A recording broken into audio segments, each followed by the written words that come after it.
첫 번째로는 그 요즘 조선 육아라든지 이렇게 세대, 기본적으로 유대인 사회는 대가족 사회입니다. 그리고 할아버지에 대한 존경, 할아버지나 할머니에 대한 존경이나 이런 것들이 굉장히 많아요. 그 우리 유대인 전통의 미나라든지 그런 걸 보면 할아버지, 칠순이 넘은 할아버지들이 둘이 모여서 저런 하부르타 토론을 해.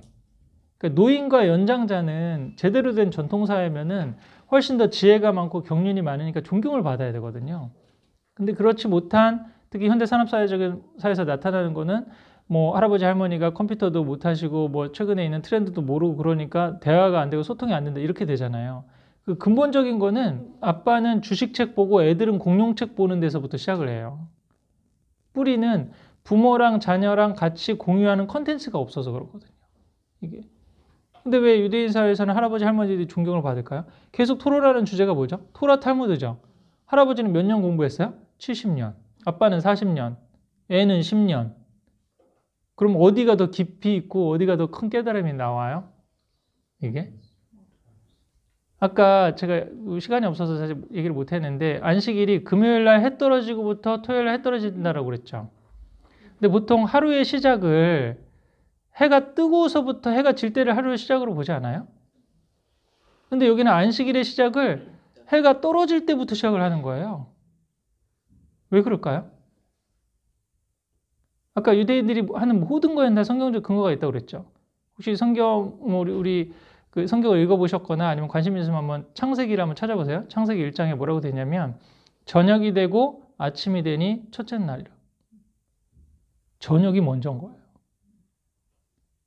저녁이 먼저라고 하는 건 무슨 의미냐면 어둠이 먼저라는 거예요. 어둠이 먼저 있고 빛이 있었던 거예요. 우리 동양적인 사상으로 보면 음양 사상인 거거든요. 양이 먼저 있는 게 아니거든요. 음이 먼저 있고 양이 있는 거예요. 그래서 아이들한테도 결핍 교육이라든지 이런 고생 교육을 시키라는 게 고생을 해보고 나면 감사가 생기는 거예요. 너무 편안하게 해주면 감사가 안 생기는 거예요. 어려움과 힘든 걸 먼저 겪었을 때 그 다음에 빛과 광명이 비치는 거죠. 사실은 새벽이 깊어졌을 때 해가 뜨는 거죠. 그래서 저녁에 안식일 해 떨어질 때가 하루의 시작이라고 보는 거예요. 어둠의 출발이라고. 이런 얘기를 누가 해줘요? 할아버지가 해주는 거죠.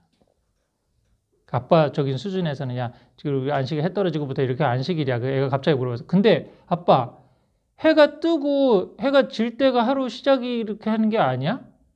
안식일이면 토요일 날 해 뜰 때부터 토요일 날 해 질 때까지를 안식일로 해야지 왜 금요일 날 해 떨어질 때부터 그 다음에 토요일 날 해 떨어질 때까지 해?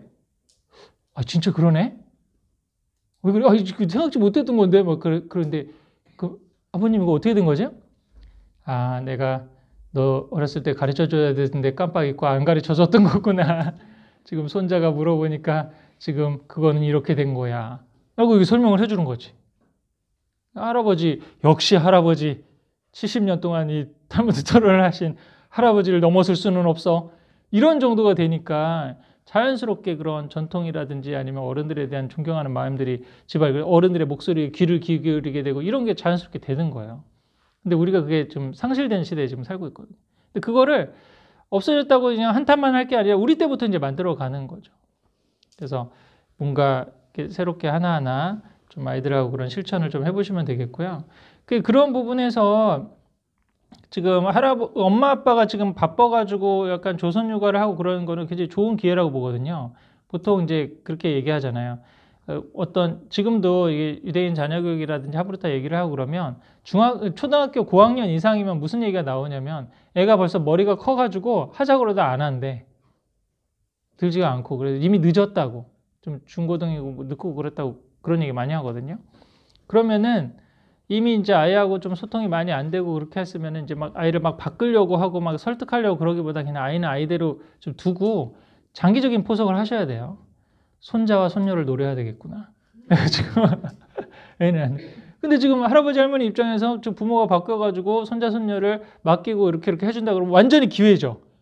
내가 지금 이거 해보고 싶었던 좀 이런 가정 중심의 교육, 하브르타 교육을 우리 손자 손녀한테 야 니들 다 돈 벌고 그러느라고 바쁘니까 애들은 할아버지 할머니한테 맡겨라. 그러면서 가족 식탁 대화하고 아까 그런 뭐 명심보감이나 사자수학 같은 거 이런 거 할아버지 할머니가 옳다라고 믿는 거 그거를 계속 전해주면 되거든요. 대부분이 근데 이게 뭐 무슨 내용이에요? 우리는 왜 살고 어떻게 살아야 되느냐에 대한 어떤 지혜적인 부분이잖아요. 그리고 그거를 그냥 내 개인적인 견해를 얘기하는 게 아니라 그래서 텍스트가 중요한 거죠. 근데 개인적으로 이렇게 인생을 살아봤더니 뭐 이런 거야. 남들한테 그냥 잘해주기만 하면 손해봐. 그러니까 뭐 하지 마. 이런 어떤 내 안 좋았던 개인적인 경험을 얘기하는 게 아니라 고전을 갖고 하는 거잖아요. 신앙적인 텍스트나. 근데 거기서 뭐 엉뚱한 자기 개인적인 편견이나 선입견을 막 심어주는 건 없잖아요. 인류 보편적인 그런 거니까 아이들과 같이 할아버지 할머니가 그런 어떤 명심보감이나 아니면 성경이나 뭐 불경이나 그런 텍스트를 같이 공부하면서 아이들한테 깨달을 수 있는 거 이런 거 알려주고 그렇게 아이가 너무 어리면 그 대부분의 그런 이제 신앙이나 이런 거는 의식들이나 뭐 이런 것들 있잖아요. 그런 것들을 같이 하면서 이제 문화화하고 액티비티가 많거든요. 사실은 우리도 지금 한식 식탁 했지만 뭐 여러 가지 감사 노래도 부르고 손 씻고 뭐 이런 액티비티가 많잖아요. 어렸을 때는 이제 그런 것들을 하나하나 하는 식으로 삼으면 되고. 이렇게 해서 할아버지 할머니가 같이 육아에 참여할 수 있는 그런 상황이 굉장히 좋다고 생각하는데 근데 좀 지혜가 필요하죠. 요즘 젊은 엄마 아빠들이 싫어하는 건 좀 하지 말아야 돼요. 그러니까 뭐 애들 뭐 먹이는 거 입에다 넣었다가 씹어가지고 뭐 준다든지 뭐 이런 거 몇 가지 있잖아요. 그 요즘 엄마들이 막 싫어하는 거 그런 건 좀 파악을 해야지. 지금 가장 큰 문제는 그 할아버지나 대가족과 대자연이 없는 상황에서 엄마 아빠가 약간 독방 육아를 해야 되는 그냥 30평 아파트에서 엄마 아빠가 그냥 애 육아하고 돌보고 막 그래야 되는 건데 저는 아까 그 필리핀 정글에 자주 간다고 그랬잖아요. 거기 가면은 진짜 할아버지 그다음에 젊은 사람 애들 친구 이렇게 다 같이 그 공동체 생활을 하거든요. 거기서 그러면 애가 어린애가 있으면 다 한 번씩만 안아주면 엄마 아빠가 안아줄 필요도 없어. 팔 빠지지도 않아.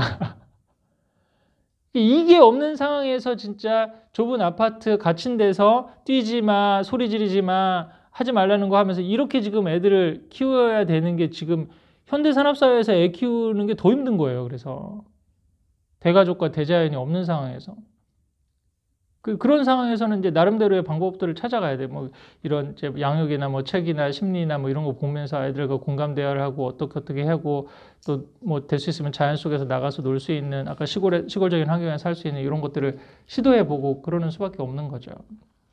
그래서 오히려 그 할아버지 할머니가 적극적으로 육아나 교육에 참여를 해주셔서 하면은 굉장히 좋다고 생각하고 안식일 식탁도 그 부모님과 하는 게 아니라 어른들 같이 모셔가지고 이렇게 하는 것도 의미가 있을 수 있잖아요. 그래서 그렇게 하고 그 대신에 이제 저기를 이제 며느리를 잘 해주셔야 되죠. 요즘 그 엄마들이 10월들을 가기 싫어해요. 그게 자꾸 잔소리가 많고 뭐 명절도 막 싫어하고 뭐 이러는데. 근데 우리나라 명문사대부 교육도 그런 부분들을 많이 강조를 하더라고요. 지금 옛날 책도 이제 저 찾아보고 그러면 퇴계 이황 선생님 같은 경우도 제사 같은 거 하고 그럴 때, 야, 제사 그 반찬 가짓수 많고 그러면 며느리들 힘들다. 며느리 힘들고 그러면 다 안 한다고 그러고 이게 유지가 되겠느냐. 간소하게 3-4가지로 줄여라. 이런 식으로 다, 그게 진짜 명문가거든요. 근데 우리나라 이게 좀 허례허식이 많아진 거를 역사적으로 또 보면 뭔지 아세요? 임진왜란 끝나고 난 다음에 족보를 막 팔고 원래 양반 가문이 아닌데 그냥 족보 사들여가지고 그냥 한 무늬만 양반들이 많이 생겼거든요. 이분들은 본인들의 그 내공이나 컨텐츠가 없으니까 자꾸 허례허식을 하는 거야. 가짓수를 늘리고 뭘 하고 이렇게 지금 했던 거거든요. 원래는 그랬던 게 아니라는 거죠, 사실은. 진짜 명문가는 그런 게 아니라 오랫동안 지속될 수 있는 최소한의 형식 가운데 모든 사람들이 참여할 수 있는 그런 것들을 했던 거니까 그런 전통들을 한번 찾아보시면 좋지 않을까 싶습니다.